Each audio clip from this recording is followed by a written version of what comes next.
Welcome to DevJams. This is where we talk with developers who are doing inspiring, innovative, interesting projects when it comes to images and videos that happen to be in those development projects.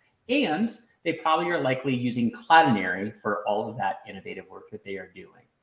My name is Sam Brace. I am the Senior Director of Customer Education and Community for overall Cloudinary. And I'm very happy that you are here today for this DevJams episode. This is going to be a fabulous one if you are interested in images, but also making them as lightweight as possible. And we're going to be talking a lot today about bandwidth and how to properly reduce that using functionality available with Cloudinary's APIs, SDKs, and our overall transformations. Joining me for this episode is Jen Brisman. She is a technical curriculum engineer here at Cloudinary on our customer education team, and I am very happy to have here for this program. So Jen, welcome to the show. Hey Sam, thanks for having me. So Jen and we're going to be talking to Grant Sander, who is the Vice President of Engineering at Formidable, which is a firm that's focusing on design and development for some fairly large customers. That includes probably a lot of the brands that you're very familiar with, maybe you're purchasing from every single day. The overall development and design work that's happening from them, a lot of those aspects are being handled by Formidable. And he's going to be talking about their own website, formidable.com. And they're going to be diving into some of the ways that they were able to reduce the bandwidth and then, of course, associate that for some of the work that they're doing for their clients. But Jen, why is that exciting to you? What's getting you fired up about this episode? Well, I'm excited to have Grant here. We're so lucky to have him because he's working with Formidable, one of our partners at Cloudinary, and we don't always get the chance to talk to people who we work with as well, and they use us, we use them. So it's kind of cool to see how everything works together, and we're going to get into that with Grant today. I agree. And what's also wonderful about this is that I think what we're going to also talk about is a very natural evolution that we've seen companies take when it comes to maturity of working with images and videos and digital media, essentially, where sometimes you might start off, you're saying an S3 bucket where we're going to store everything in terms of a place for it to go. It's nice, cloud-based, centralized area. That's enough for what it is. But as time goes on, you need to start thinking about what formats are we delivering those things at? Is that really the right level of compression that we want everything to be at? Is serving everything as originals actually hurting our overall performance rather than providing some type of variation or derivative of that file, so that way it loads as quickly as possible? So what I loved about what Grant's going to talk with us here today about is something that probably a lot of developers have felt when they've gone through working with images and videos on the web. Absolutely. So Jen, one thing that, of course, that we want to point out to everybody is the fact that we are in lots of places. So if you are saying, okay, great, I love the concept of being on this live stream, I love that Cloudinary is talking with developers, well, note that you can always go to cloudinary.com/podcasts for all the previous episodes, because we've been doing this for about 2 years now, talking with developers like Grant and others that are really pushing the boundaries of what images and videos are in the web, and of course, mobile as well. So you can always go to cloudinary.com/podcasts for all of that. And we, of course, want to emphasize our Cloudinary community. So if you hear some great conversations that are happening here and you want to keep those going, you can always pop over to Cloudinary. So community, so that's going to be community.cloudinary.com. And that's going to be at the main space where you can see all of the content that happens to be there. So let's go ahead and bring Grant on and have a little bit of detail about what he's been doing at Formidable and being able to optimize that content. So Grant, welcome to the episode. Hello. So Grant, obviously I've been very impressed with all the work that you're doing, all the work that Formidable's doing, but maybe people that are listening to this is their first time encountering you. So tell us a little bit about you, a little bit about Formidable. Yeah, so maybe we start with Formidable. Formidable is a digital design and development agency. We do dev work, design work, product work for companies of varying sizes, anywhere from like smaller startups all the way up to Fortune 100 companies. So we've got a wide portfolio, and we do a lot. We focus a lot on like modern JavaScript tooling. So we were pretty early in the React space. We do a lot of work with modern React, do a lot with Next.js, React Native is another big one. We do a lot of like cross platform mobile work on the engineering side of things, as well as all the fun design system, product type stuff. So that's kind of like at a high level what Formidable does. We help companies build cool things and help level up their engineers to build cool things. So that's Formidable. I am just another engineer, I suppose. Recently, I am now a VP of engineering at Formidable, which is sort of a scary title. But yeah, I basically help client teams succeed, help with like client-facing work, but also involved in partnership things. And so, like you mentioned, Formidable and Cloudinary are partners. We're an agency partner of Cloudinary, so do a lot of like partnership engagement and also sort of help lead the open source initiatives at Formidable. So Formidable does a lot of open source software work, and so I help with that, build tooling around. A lot of times it's tooling around like what helps our client team succeed, which is kind of nice because if it's helping our client team succeed, it's often helping other teams succeed. So kind of involved in a handful of different things at Formidable. Which is fantastic because it's where you have a lot of concepts of what's working for your clients that you're working with, what's working well for the various partners, as you mentioned, working with Cloudinary and others. And then even on top of that, being able to understand the brand presence. So you have a lot of hands and lots of pots, but that's a great place for us to be at with a guest like you. So this is fantastic that you're involved with all those different efforts. One thing I wanted to ask you about, because you mentioned some of the programming languages that you guys are working with at Formidable, and you mentioned React, you mentioned React Native. Talk to me a little bit about that. Why are some of these choices being made? Are you guys necessarily calling yourselves a JavaScript shop, or is it where you're focusing on certain frameworks because of certain reasons? What's the intention behind that? Yeah, in consulting, it kind of depends on what business you can get, although it's sort of a chicken and egg problem where you've got to have engineers to staff things. And so we've been, pretty early in the JavaScript. That was sort of where, when Formidable was a small agency, that was the type of work that we were doing. And we've just kind of grown to be somewhat well known in the JavaScript community. So that's been our strength for many years, has been JavaScript. And, this predates my time at Formidable by a number of years, but Formidable is also early to React. I think, early engineers at Formidable kind of saw that React was going to be the next big thing. And so we did a lot of work in the open source community with React and helping some larger clients with React work that were also sort of early adopters. And we sort of just, rode that wave. And then React Native came onto the scene, and it's been a great choice for a lot of companies, allowing us to help people build cross-platform mobile apps, which is a pretty big deal. I mean, that's sort of the selling point of React Native, is like you can have one engineering team building for both iOS and Android. It's React. There's differences between web and mobile, but a lot of your React engineers that are doing web work can also kind of get cross-trained onto mobile development as well. So those are kind of the reason why, we've been big on React, and React Native is that's sort of the thing we've been using. And also just our, React's got a big community. There's a lot of client work to be done. A lot of larger companies are choosing React. They have been for quite a while. React sort of held the throne, it seems like, for quite a while now. So, we're going where the market goes. We also like React quite a bit. It's a pretty nice framework and makes our lives quite a bit easier. But in later years, TypeScript has been pretty big. So now we kind of consider ourselves a TypeScript shop as well in terms of programming languages. We do a lot of work with TypeScript, help clients migrate to TypeScript, which has been great.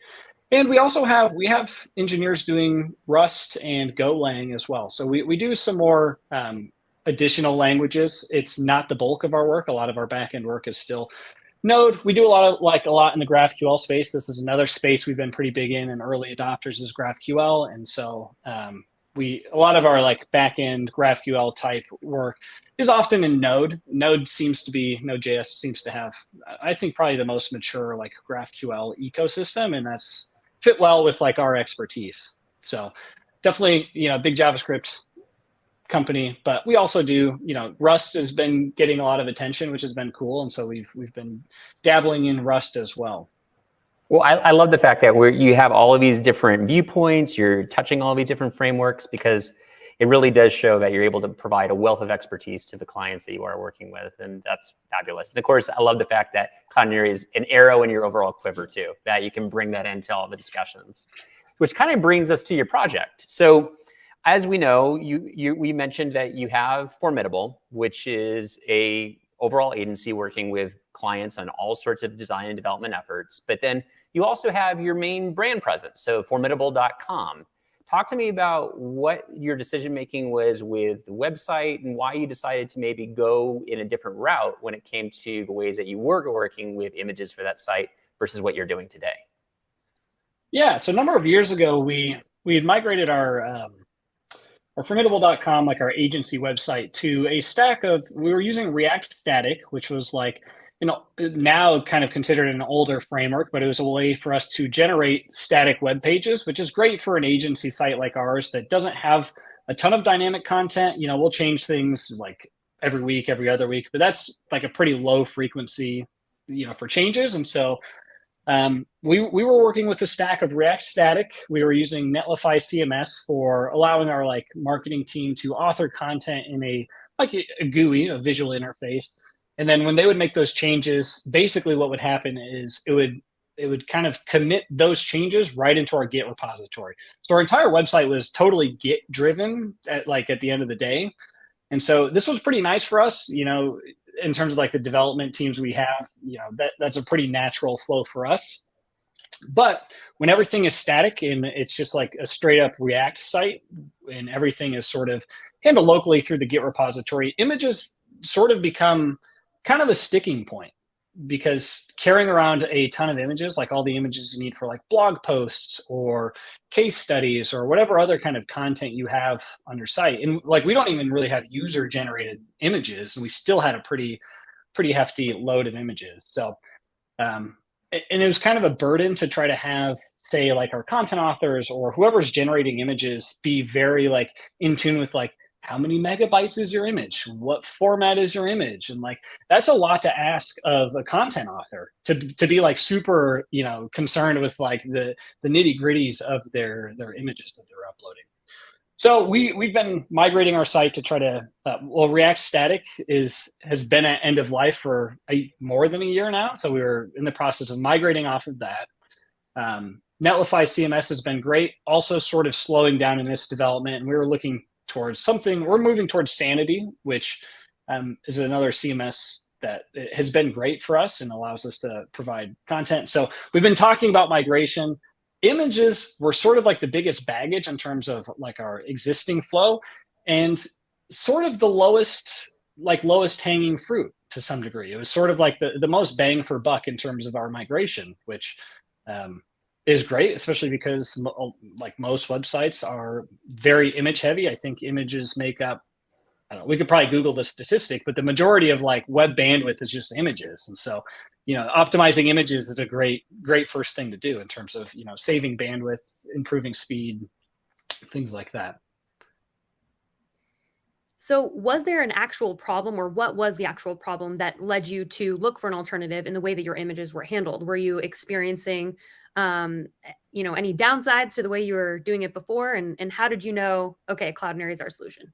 Yeah, so when you have 1,200 or 1,500 images checked into your Git repository, pulling the repo down, cloning the repo, moving things around, it gets pretty heavy. It gets kind of chunky. You end up with just gigabytes of images that are in there.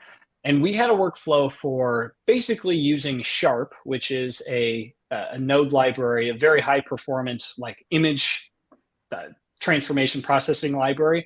And so we kind of knew that we wanted to deliver sort of next gen images. And so we had a process for turning our original image assets into WebP versions, which WebP is a next gen image format. Although now I'm wondering if it's still considered next gen or not. There's some other players in the space, but we could probably loop back around to that. But we had a process for taking just a straight up JPEG, turning it into a WebP, and it would get committed right back into our repository, so that because we were serving those images out. So we were now, if you had 1,500 source images, we really had 3,000, because we were creating these WebP versions. that weren't being resized or compressed at all. They were like literally just converting the format of them. So we had sort of a workflow for trying to reduce some image bandwidth on the site by serving WebPs where like you could, where there's browser support. Browser support for that's pretty good. But yeah, we were running into this thing where our repo had a lot of baggage, and managing our images and getting everything to like process our original assets into WebP. It was just a very clunky workflow. And when we were looking towards like, I don't know, resizing images or using something like AVIF, like more like efficient image formats, it was going to be daunting. It was going to be like the multiplicative effect of now you're going to need, for every source image, you're going to need 4 generated images stashed in there. So, we were looking at just like totally bogging down our Git repository. Also just kind of like realistically wasting engineering hours trying to create our own subpar version of image processing and delivery, which is just, we try to avoid that at Formidable. We often advise our clients to pick the solution that requires the least amount of like, dev effort, which is generally like kind of good advice unless you're in like a very specific edge case. And so we figured, it was time for us to take our own advice. We would probably never tell our own clients to like check all of their images into Git. We would be pushing them towards image hosting solutions. And so it was just a matter of time for us to get caught up on our own site. When I think it's smart what you did, because it's something that we hear continually when we start talking about headless architecture and composable architecture. A lot of the conversations around choosing what they call best of breed, right? Which is where there's lots of vendors that do something correctly. Don't try to replicate the wheel. Don't try to do something that somebody already is spending in thousands, if not hundreds of thousands of R&D hours in to understand. So as you said, serving everything as a WebP, yeah, that makes sense. I mean, WebP is ultimately something that's meant to supersede JPEG, PNG, et cetera. But in the same sense, now you're able to deliver things as AVIFs or JPEG XLs or whatever you want to be able to use. So it allows for people to be able to say, we got the format situation for you. It's okay. You don't have to spend all the engineering hours on it. So I like the approach that you ultimately took with this effort to know that when do we want to really make that investment versus when do we want to go with someone that's already made that investment for us? So that very good choice on your part. What I would love to talk about, Grant, so as you can see here, we have a whole blog post that is written on the Formidable site, which we also have linked here in the show notes. And it's going to outline a lot of the things that we're going to be talking about here today. But what I would love for us to be able to do is take a look at some of the code, some of the details that you have here, but really breaks down this particular sentence right here. The fact that you were able to do some things where you were able to reduce that image bandwidth by 86% across 30 of your most front-facing web pages. So I'm going to pop over your screen here and we can start walking through some of the stuff that you're able to do at Formidable to make this possible. Cool. Yeah, I think we could step through this blog post a little bit. I also have these code snippets from the blog post pulled out into a GitHub gist, which I will probably jump over to because it's a little easier to read here and we have line numbers. But just wanted to talk first about like big picture idea of like, okay, we want to migrate to Cloudinary. What was our mental model for like executing a migration of all of our images on our site? So this little image here sort of sums this up, where we kind of took a 4-step approach of, and that might be a little small, but the first step was upload our entire image library from our Git repository up to Cloudinary. That's pretty low stakes. And honestly, I botched it a couple times in the process, but was able to like nuke my like folder in Cloudinary and then just do it again. And so, there's a little bit of trial and error there, but uploading it first was like, I could test it. I wasn't actually changing anything on the website. So that's sort of like no harm, no foul. So step 1 was just like taking the images from where we had them and getting them into Cloudinary in a way that allowed us to do our migration across the website and all of our content. So the second step was migrating the image URLs in our content. So once we have like the media library in Cloudinary's DAM, their digital asset, M is for what? Management. Yeah. Okay. DAM library, whatever we're calling that thing. Once it's up there, we need a way to like, all of our content was in markdown files. We had a very like markdown driven site. We needed to go into all those markdown files and change all of the image paths from like relative paths, because everything was in the same like repository served out of the same bucket. We were using relative image paths for all of our image tags, and we needed to update those to be like fully qualified URLs pointing to Cloudinary and have it, point to the right image. And so this was sort of the hard part, was like getting that migration and automating that out, so we didn't have to do a bunch of manual work. So writing a migration script for that. So talk to me about that, because I agree with what you said. That sounds challenging. So what were some of the steps that you remember having to take when you were talking about that migration script to make sure that everything was going from the relative to the situation that you have now? Yeah, I mean, we could probably jump into some code if you'd like. That might be the easiest way. Maybe the easiest way to do this is just jump right into some code. Do you want to start there, or do we want to start with uploading the library to Cloudinary? Actually, yeah, if you want to take a step back and talk about the uploading part, that'd be awesome. And then we can jump back and talk about testing once we go through the first 2 steps. Yeah, that sounds great. And honestly, the uploading to Cloudinary was probably the easiest part, I think. I mean, Cloudinary offers a lot of SDKs and even like REST APIs that are very easy to use. And so JavaScript, I mentioned we do a lot of JavaScript at Formidable. So, we just wrote a JavaScript, as they call them, to migrate our images up. So as you can see in this code snippet here, we are using the Cloudinary Node SDK, which is pretty great. That, it made life very easy. So we have a lot of like configuration. We had some baggage from our site where like over the years we had changed how things were structured. And so the places where our images lived had kind of changed over time. So there were some like weird edge cases that I'll point out here, but I don't want us to get bogged down too much in those details. So we configured our Cloudinary SDK. I omitted like our cloud name, API key, API secret. I also only ever ran those as a process arg, so you had to pass those into like a CLI command so that I never accidentally commit those into Git, even though our Git repository is private. But good practice not to commit your API secret into your repository. So configuring this just got passed in through command line argument. That sets up the Cloudinary SDK, and then I just have this main function which runs when I call the script. So I have, this is kind of the bulk of things, but this is just a JavaScript file. I'm gonna scroll way down.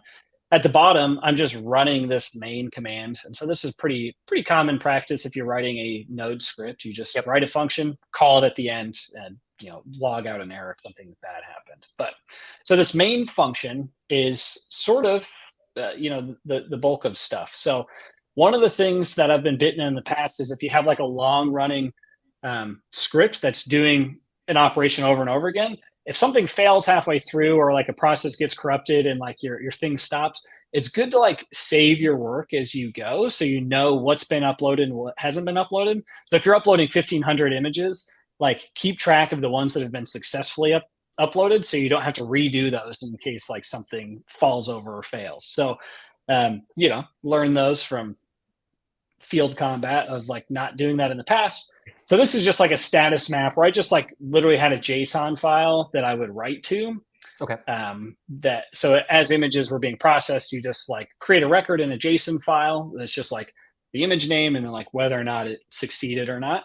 And then when you start the script up, we use that to check like which ones are already uploaded and which ones aren't. So not super important, but a fun little call out of like, if you're doing a long running process, probably good to track your progress as you go in case you have to restart that thing. Smart. Totally.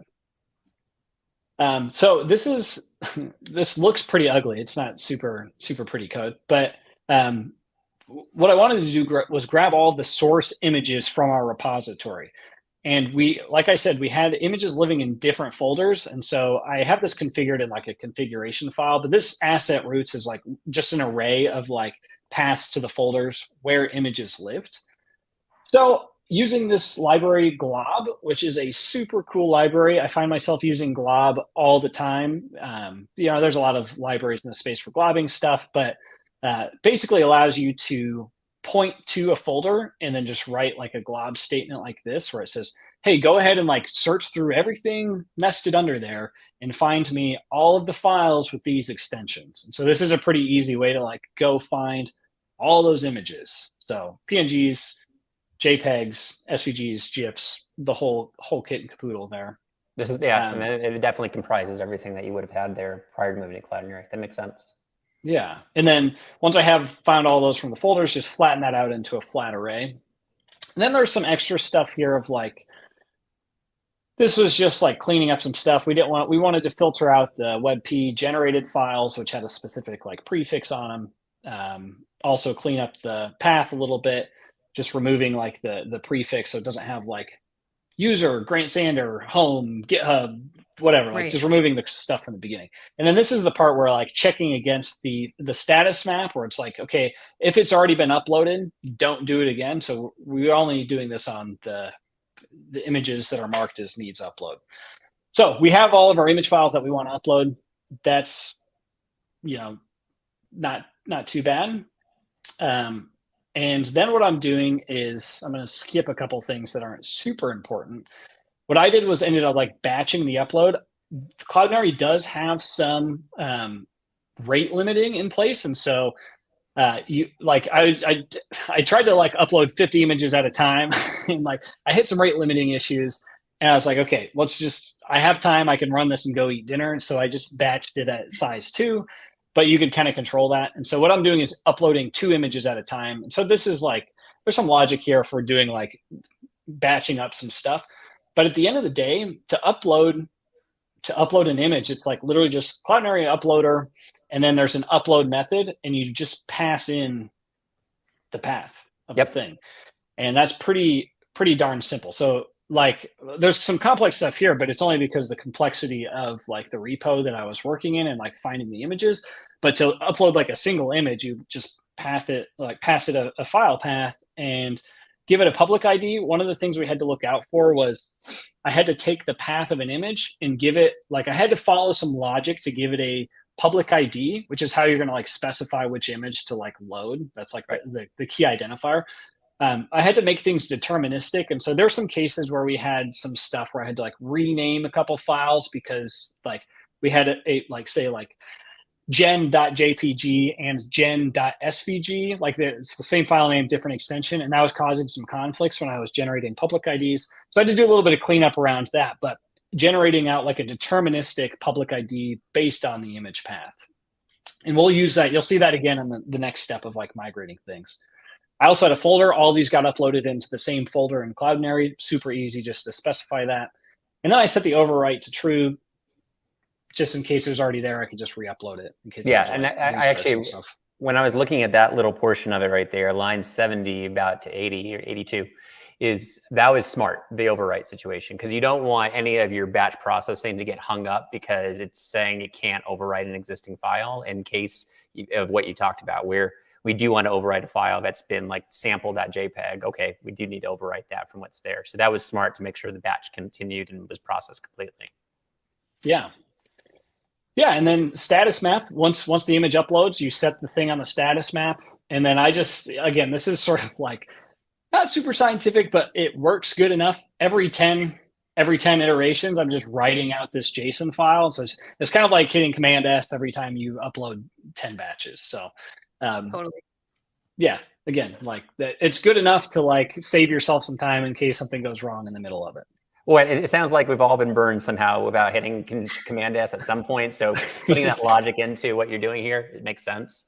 So I like this a lot. And frankly, in my opinion, if we cover nothing else in this episode, and obviously we're going to cover more, but if we're covering nothing else, showing a clear migration path from something to Cloudinary, which you've provided here, is amazingly useful for the million+ developers that are using Cloudinary. So this is fantastic information. Yeah, even including overwrite true and everything we just talked about, like line 70 all the way through your check to periodically save your progress. Like anyone watching, this is open source. You could probably take this or make a similar version of this. I totally agree, Sam. If people only get this is probably valuable.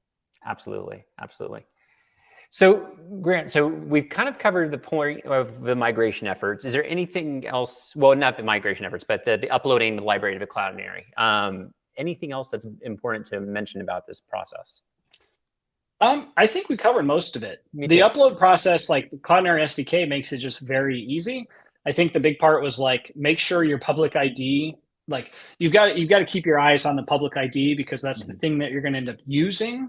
And so at some point, you're going to end up using that public ID again. So making sure that like you have having some logic for generating, like deterministically generating those so that when you go to migrate your content, you can give the proper public ID. So I think that's kind of like, I think this get cloud name is somewhere else in this gist. The details aren't really that interesting. It's kind of based on like whatever your own setup is. But I think the public ID is another one just to keep your eyes on. But yeah, other than that, I think that kind of covers the gist of the upload process. Yeah, and it is something that we push a lot in training, where when we are talking to customers to think about naming conventions for their files or their assets. And public ID is how we do that. And I think your example was perfect, where gen.jpg versus gen.svg technically have the same public ID with the way that Cloudinary looks at it, because file extension is not considered as part of that.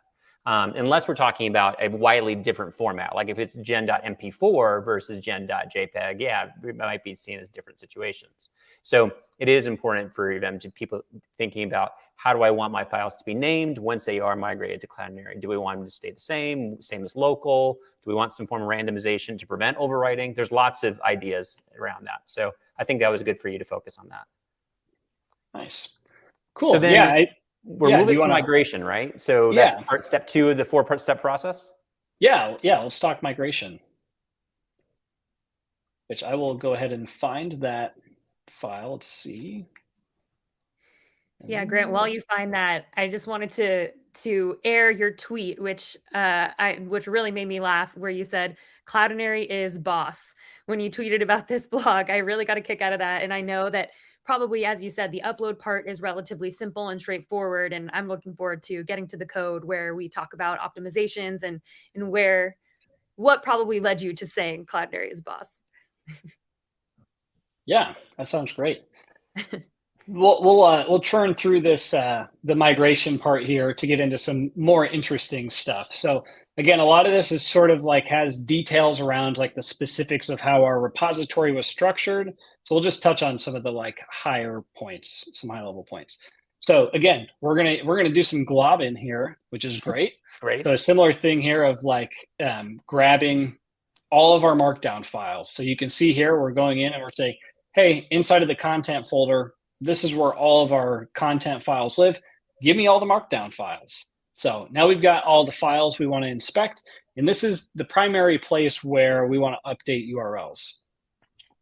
So like just looping through the files, so for const of files, just loop through one at a time, and doing a node file system read file and just reading out that file. So this is like taking a markdown file, just loading it into memory, UTF-8 encoding, and so we can kind of look at that and work on it like it's a string. So at this point, file contents is like literally just a string, which is like the markdown content that's in there, which is kind of nice because if you have a string, you can do whatever sort of shenanigans string shenanigans you want. So I am a sucker for a good regular expression, and so we have kind of a nasty one here. I don't know. I think maybe all regular expressions look a little bit nasty, but I agree. I definitely agree with that too. So this is like, we won't go too far into this, but you can kind of pick out a couple things here where we're looking for things that end with PNG, JPEG, SVG, GIF, WebP, and they also start with, I mentioned the asset roots before, which is like the folders in which images would live in. So it's kind of like going and say, okay, if we see any like things that start with a // and they have the asset folder name to start, and then they end in like a .jpg, that's going to be a thing that's referencing is like a relative URL to an image that's hosted in our repository. So we can use that this is not a great name, but I'm scripting, and so I'll give myself a little bit of grace here. Using that regular expression, and with a regular expression, you can pass it into the string replace method, and you can actually kind of do logic on these things. So this gives us the match itself. And, there's a lot of like regular expression stuff going on here, but what we're doing is basically generating the Cloudinary ID. This is what the CID is. And it's using the get cloud name that we saw before. And this is like the thing that like took a file path and turned it into deterministically turned it into an ID for Cloudinary to use. And here we are using it again, because now we're looking at the file path and we got to say, all right, we need that file, or we need that Cloudinary ID to use as part of this URL. So Cloudinary has their own URL structure for like requesting images. So we have, we're going to use our project ID, image upload. I set a version number on these, which we could get into some details on there, passing in a folder, and then using the Cloudinary ID. So this is how we kind of like, you walk through each markdown file, you use that same function that generated the ID, and you just use that as the like last part of this Cloudinary URL. And then you just do a little swapperoo. You just swap that relative path for a Cloudinary URL. And you write that thing right back into the markdown file that it came from. So, question for you, Grant. Go ahead, go ahead, Sam. No. Go ahead. You got a great question. I was just going to say, in line 42, is that an exhaustive list of file extensions that it could be, or do you have a fallback in case there is, something hanging out in there that isn't on that list? Yeah, this for our case, this was exhaustive. We didn't have anything outside of PNGs, JPEGs, SVGs, GIFs, WebPs. Theoretically, it's not exhaustive. There's other image formats that could have been in there. And so for our case, it was good enough. But like you would probably, like if you were using, what are some other image formats? Like TIFF files or TIFF, AVIF, some other images. You might also want to include those in there, but we had, kind of just the vanilla image format. So it was a little easier for us, but yeah, you would want to update this to cover all of your image extensions. And I guess you wrote the logic anyway, that if something were to break, it would stop and have saved that batch. So yeah. And the next script is actually like validating that images didn't break. And so I had like a little bit of a fallback in case, we had an oopsie. Yeah. Cool. A couple of things I want to ask you about here, and I think you're highlighting it. So yeah, we're saying the same thing here, Grant. But yeah, so talk to me about your decision to add FAuto and QAuto to this overall process. Because obviously I know what FAuto, QAuto is.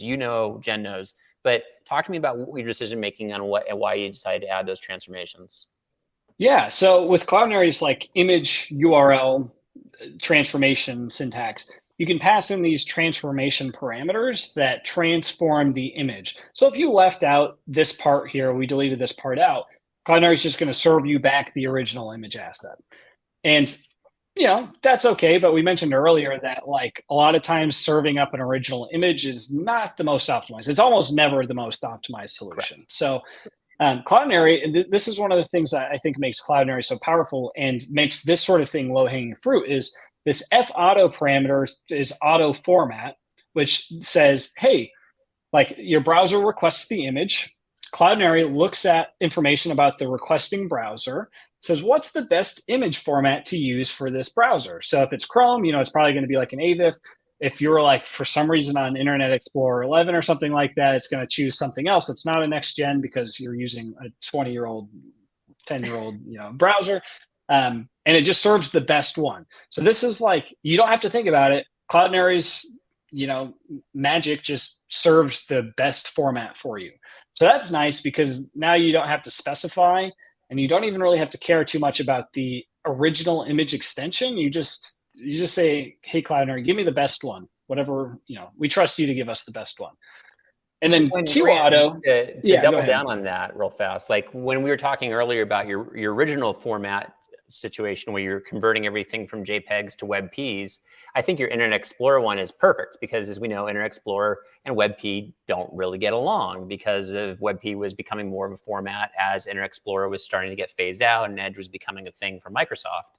So it does help for those backward looks as well as those forward looks. So I think it was really, really smart to make sure that you're looking at it from that sense. And yes, you're looking at exactly what I was just going to recommend is caniuse.com. This is always a great way to see the latest and greatest from what types of browsers can serve certain formats. And as you can see here, like older versions of Chrome, older versions of Firefox, they can't handle AVIFs. If we pull up WebP, it would be almost identical in some of those cases too. So it's nice that you have something that can constantly format to every user's various browser choices, because probably there are still some IE users out there that are using IE 6, in my opinion, which is crazy, but it's true. Yeah. And I think AVIF as an example has pretty good support, but Edge doesn't support it, which is kind of interesting to me. I would have thought they would, but I believe Edge does support WebP, and it has for quite a while, actually, since very early on. So the nice thing there is like, okay, AVIF is great. It's probably better than WebP in a lot of scenarios. It's going to use that most of the time. But like Edge users, we can't forget about them. Edge is a good browser, so let's serve them WebP, which is pretty good, and then fall back to something else if you're for some reason running IE 11. Yeah, and if you are, I strongly suggest not. Like, go ahead and update your browser, but like I said, all strokes for all different types of people, so it all makes sense. So sorry to jump out of the F-Auto, Q-Auto situation, but I love the choices there. But what about Q-Auto? Yeah, so F-Auto serves you the best format, so like image format, which is great alone for bandwidth, because a lot of these next-gen formats have better compression ratios, and so you can send smaller images, which is really good. But the Q-Auto is auto quality, which allows Cloudinary to choose the right compression. And so like if you take an original JPEG, you can say, all right, let's save this as 70% quality so we can shrink this file size quite a bit. So there's always kind of like a balance between file size and image fidelity. That's sort of like the trade-off here is like, okay, full quality, you have the highest level of fidelity, but you have the largest file possible. And so like kind of moving the needle on that lever a little bit, it's kind of like a balance of like, what's the best thing to serve here? So Q-Auto kind of just allows, again, Cloudinary's magic to pick where to put that needle for you. You don't have to do it. It's just like, what's the best ratio of like fidelity to compression ratio here and file size.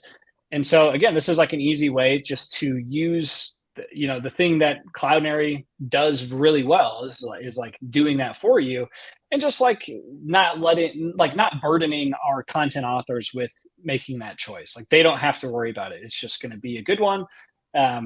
Fidelity is going to be good enough. It's going to reduce image bandwidth as much as you can without like making images look super distorted. So I kind of see F-Auto and Q-Auto as kind of going hand in hand in a lot of ways, of just like a good default for like not really thinking a whole lot about image stuff. Like to a large degree, you can just kind of forget about the nitty gritty of like the image delivery and format and stuff, and just be like, yo, I want a really cool image of this thing, and then Cloudinary handles like serving it well. Oh my gosh, you said it almost the words that I always say when I talk to people about F-Auto, Q-Auto. I always talk about it in terms of set it and forget it. Like it's where it's like, just let it do its magic and handle it, because you're always going to make sure that you're getting a 200 when you're serving something, right? You're always getting it where the image is going to come through. You're not going to be like, as you were pointing out, like if I tried to serve an AVIF today to a Edge user, I could potentially get a 404 or not be able to display content, something that we don't want. This guarantees deliverability. It delivers it at the right bandwidth, the right compression, the right format every time. So yeah, set it, forget it, the way you put it, just set it and leave it, whatever people want. But it works nicely in that case. And I have to say, line 30, I was going to say line 31 is why I would venture to say Grant tweeted Cloudinary is boss, because F-Auto, Q-Auto, we'll say it till the cows come home. That is Cloudinary's special sauce, our magic. And I'm glad that we all agree. And if anyone's just listening and not watching, they wouldn't see the big, huge smiles on my face and Sam's face as Grant was saying all of that before, because it's, like Sam said, that's basically like a script that we say in training is everything Grant said. So you really couldn't have said it better, Grant. And we didn't coach ahead of time, Grant. So yeah, seriously, no coaching. But one thing I want to ask you about, because this is interesting to me. So line 32, where you're declaring the version number here, what was your decision making there? Because I can see it's a very specific version number. What was your choicing there? Because that's something that I haven't seen a lot in people's code. It doesn't mean it's wrong. I'm just interested in what you're doing there. Yeah, well, I'm not going to make a strong argument that you should do that.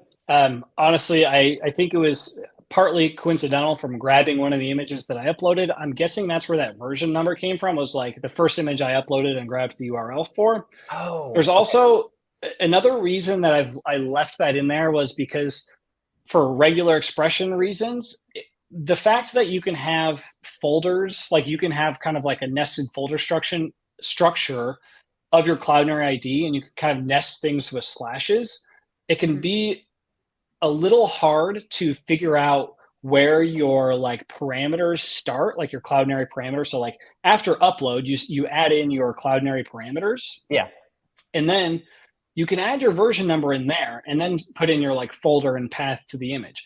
Without a very specific like V with a bunch of numbers, it can be kind of hard to figure out from like a regular expression standpoint where to inject in the parameters. And so like I set up some automation to like take any Cloudinary URL and check to see if it had fauto and qauto. And if it didn't, it would automatically inject it in there. So if people were like picking a Cloudinary URL, it would just be like, we had a GitHub action script set up and it would automatically add them in there. And it was kind of hard to do some of the automation without the version number there. I may have been able to do it, but I like it. Yeah, It makes sense. It makes sense. That's the first time that I've ever heard of someone using a version number sort of as like a pipe or a place to look for. So like in your code, did you have it look for /V or something? Or, how did you have it? Yeah. So like, I guess I don't have the code pulled open right now, but if we open the console, like if you were to do something like, you look for something like V, and then you could do like multiple digits, and then you could test like something like this. I don't know if you can see it. Let me blow that up a little more. Yeah, absolutely. That doesn't pass, but if you have something like V123, it'll pass that. So it was just kind of a way to do like regular expression stuff to like figure out where things go. And there, again, I'm not fully sold that there's no way to do this without the version number. It was just the path of least resistance for me. A lot of these older images, we didn't need to do a ton of like versioning on them. Mm-hmm. And so at some point, leaving the version number out is kind of nice because then, Cloudinary just uses the most up-to-date one. And so, yeah, I would have to think more about like, I'm not 100% convinced I would advise people to leave the version number in there. It's just something I did out of like the migration process and making life a little easier. And the way I look at it, Grant, is this is once again showing a real world scenario, and it worked perfectly for you. So it is to say, if someone ever had issues when they were trying to migrate things over and they're using regular expressions or regex, then this is a reasonable outcome, in my opinion. So this is good. Yeah. So now that I've seen this, so I feel like we've accomplished 2 steps now, but the third step, and we didn't dive into it deeply because of course I backtracked us and like, let's talk about code. But in the same sense, the third step was testing this migration. How did this work? So talk to me about the overall testing process. Yeah, let's we're going to run out of time at some point. So we'll go through this one pretty quick because I think the fourth step is maybe a little more interesting, but the migration validation was pretty cool. So it's like, I wanted to make sure I didn't totally botch things, which is good. It's good to validate, it's kind of like writing a test for your migration, which is nice. And what I did was basically built our static site, which then dumped the entire built site out into it's a public folder is the name of the folder, but it's basically just like building your static site. And it's just dumping out all the HTML files for your static site. Got it. So what I did was, again, I did some globbing and grabbed all of the HTML files out of the built site. And another status map, because this was a process that took a little while, so saving my progress as I go. But what I did was loop through each HTML file from the build output. And I used this thing called, Broken Link Checker is the actual name of this library. And Broken Link Checker has, I have it pulled open here. It does a handful of things. It basically allows you to find broken links, missing images, etc. within your HTML. It's like, whoa, that's what I need to do. I need to make sure I don't have any missing images in here. So what I did was I used this library. I just read each HTML file from the build output and just configured this HTML checker thing to look for images. And if an image was missing, it just pushed it onto an array. I wrote that thing out into a JSON file, and then I could just go look and say, hey, are there any images missing? And if there were, it would tell me what the actual source was. And so it was really easy for me to just do a global find in the repository to say, all right, here's where we missed the thing, what happened here. And this was actually pretty nice because I did miss a couple images because in the migration, I only migrated in the markdown files. but we had some JavaScript files where like our React code lived, where we had like images like a header image or a footer image that was not in our content. It was like part of our actual code, like the JavaScript code. And so this was actually kind of nice. It actually caught a handful of pretty important images that were like not content specific, but more like header and footer images. So this was an easy way just to go in and check to make sure, we didn't miss anything. Yeah, and excellent. I like that. No, all good, no bueno captures there. Fantastic work there too. So, okay, so I understand the testing process. And honestly, once again, this is really good playbook material for anybody that's going through migrations when we're going through this overall process. But then we're now to the final step, the big one, right? Which is where everything is live and we're able to start going through and seeing results of this overall process. So talk to me about that. Yeah, so at this point, we've got all our content migrated. We've got our image library up in the cloud. We're ready to go. We're ready to merge the thing and ship it live.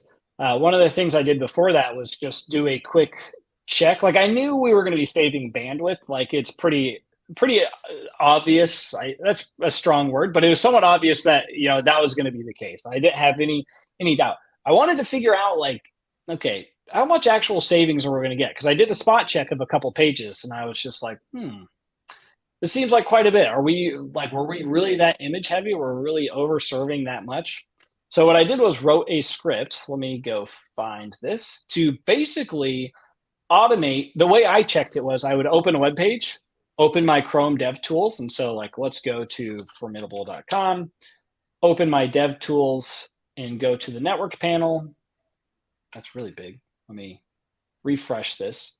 You can select the image tab and it just shows you all of the images that load on this page. Mm-hmm. So pretty standard, dev console stuff, but it also shows you like how many bytes are being sent to this page of just images, because I have the image filter on, but you can do the same thing for like JavaScript or CSS images. So what I did was just did a quick spot check on like our home page, a couple other important pages we had up for the time. And I just did a little bit of like, napkin math and computed, we were having savings around 75 to 80%, which I was like, well, maybe I should just check a bunch of pages, but I didn't want to do it manually. And I wanted to be able to tweak some things and make sure things were right.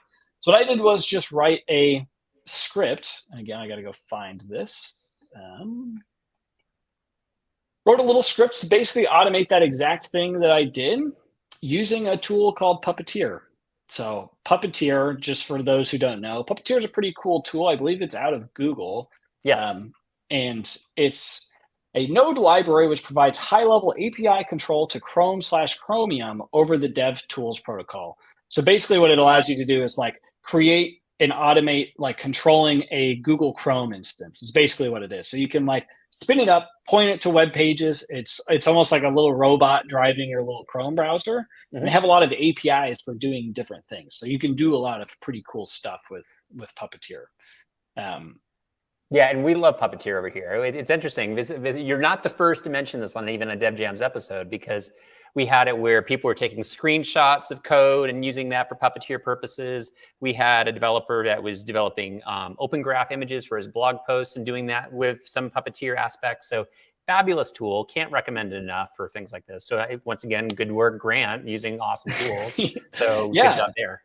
Yeah, another interesting one that there's better tools in the space now, but for a long time, like generating PDFs was kind of a pain. Mm-hmm. And so I remember like early days of like using Puppeteer, you'd build a web page that was like 8.5 inches by 11 inches, point Puppeteer to it, do like basically simulating a command P to like print the thing out and generating out like a PDF from the page.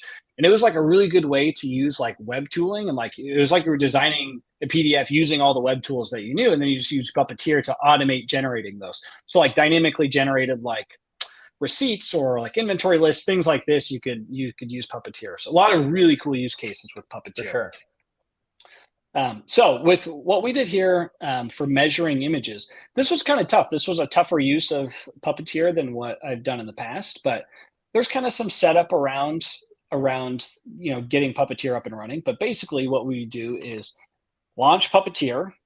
I did headless false, which shows like the actual view. So you can see it like scrolling through pages and stuff, which is cool.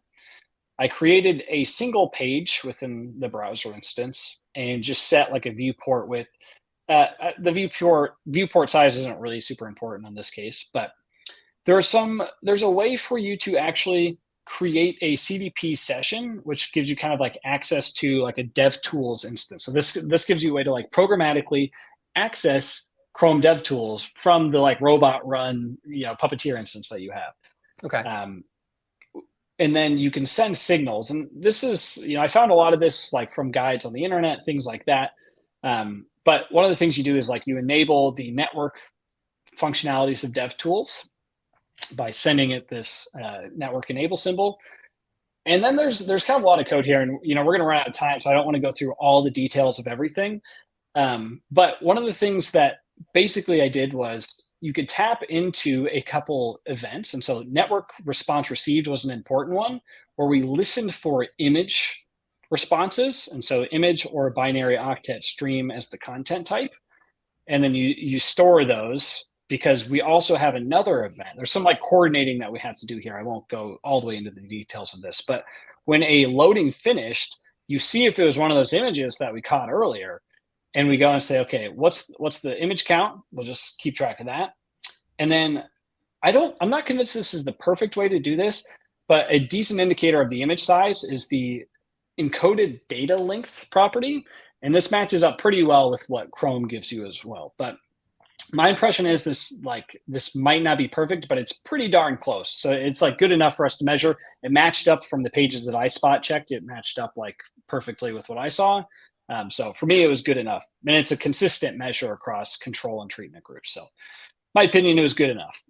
So then I basically just had, there's some math here. We won't, we don't need to look too much at the like dividing some stuff, but basically, it's pretty standard comparison, like percentage stuff. But I have a control URL, which is like was at the time our production site, and then a staging URL where the new Cloudinary version lived. And so I have a control group and a treatment group.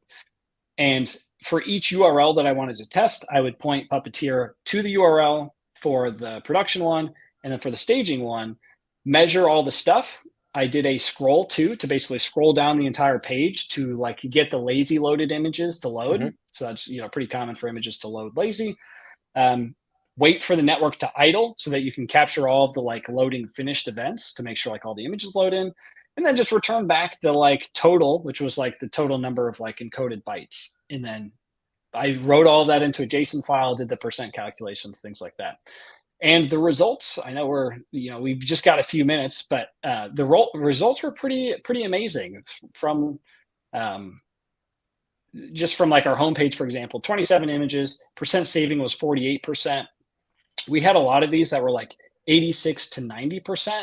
All of our like image heavy pages, like, we have case studies that have these beautiful graphics. And these ones we saved a lot. A lot of these, the average across the 30 pages was about 80. It was a little over 86% bandwidth saving, which was quite a bit more than I was expecting. It was a surprising amount. Amazing. One thing that I wanted to ask you about, because now that we've seen the overall process, and it's great because, as I've said a few times now, this is giving people a real world view of how they could actually accomplish a lot of these tasks with the tools that you've gone and shown. Of course, they may not have your expertise, and so they needed some help to be able to go down this path, but you've given it to them. But to wrap this all up, so as we have talked about at the very beginning of this conversation, Formidable is doing a lot of development and design work for clients, for large companies. You also said small startups, but people that need design and development help. With the learnings that you took through this project to help out the Formidable site, how are you now applying some of that to your client base? Yeah, I think one of the big things is we're very eager to recommend services like Cloudinary early, like upfront in the development process, so that you can just avoid having to migrate at all, because migration comes at a cost. Like, you have to do the work. And so one of the things is just like, here's an example of how much you can save by using a service like Cloudinary. Just use it up front. If you know that you're going to have a lot of images, user-generated images, a lot of content, visual heavy content, just start with Cloudinary up front. So I think that that's sort of our recommendation to our clients now is like you said, best of breed, choose the thing that's going to get the job done the best. And this is a good showcase of that. Well, and I would also even say, like, I mean, I appreciate your recommending Cloudinary, but it's also, I think, even in strong message that's not as about us, is just you really do need to think about your images and videos and how they're going to be displayed, how they're going to load. It's a very important part to how users experience these websites. So I think the fact that you're addressing Cloudinary at the beginning is also stating to them, you need to have a strategy when it comes to how you want your images and videos to be loading and how you want the user to receive those and be actionable with that information. So I love the fact that you're making your clients think about media more, which is great. Yeah, absolutely. So Jen, final thoughts here. What do you think? Is there anything that's burning in your brain here about what me and Grant and you have to cover here today? Yeah, I mean, the biggest thing is we've talked a lot about images today, and especially with client work, I was kind of already, my brain was already kind of going to, okay, what about other types of media? Like, is Grant, are any of his clients asking about 3D or audio or video? We've really focused on images today, but Grant, do you think this would kind of apply to everything? Yeah, I think video is at least as complex as image is. And we have, for example, our Puma team has been doing some exploration with using Cloudinary's programmatic video generation and delivery. And so we've been doing some exploration on the video front where we have, either like content author driven videos or even user generated videos, and figuring out how to like programmatically handle those in an efficient way. So we have been looking. We haven't done a ton in the 3D space, but video is definitely something that's on our radar, and especially with like video becoming pretty popular, medium right now. A lot of places are moving into the video space and allowing for user-generated video stuff, and so definitely on our radar. Absolutely, yeah, video and mobile and everything like that. And I actually find that Cloudinary is incredibly powerful when it comes to Q auto with video. I mean, the results are pretty mind-boggling in my opinion. Exciting. Well, Grant, thank you so much for being here. This was fantastic. We appreciate all of your time. We appreciate your insights. And obviously, you're doing some great work over at Formidable, as well as the entire Formidable team. So keep it up. This is fantastic work. Yeah, thanks for having me. It was a blast. Excellent. Yeah. And so, of course, Jen, as we have pointed out right at the very beginning, but it's worth stating again for everybody here that all of these episodes, if you've enjoyed this one or want to see what else we've talked about, because we've mentioned with some of these technologies that Grant covered, we've covered them in other episodes as well. You can always visit all of those at cloudinary.com/podcasts and dive into all of the various episodes of podcasts that Cloudinary produces on that site. And of course, if you have other things that you want to discuss around what Grant has covered here, the best place to do that is the Cloudinary community. That's going to be at community.cloudinary.com. And you can see that we have forums for people that want to have more of a threaded conversation and ways to keep track of things a little bit easier. But also, we do have a Discord server for those that are Discord users, and to have that as a real-time chat option as well for the overall community. So absolutely make sure that you guys are diving into all of that content.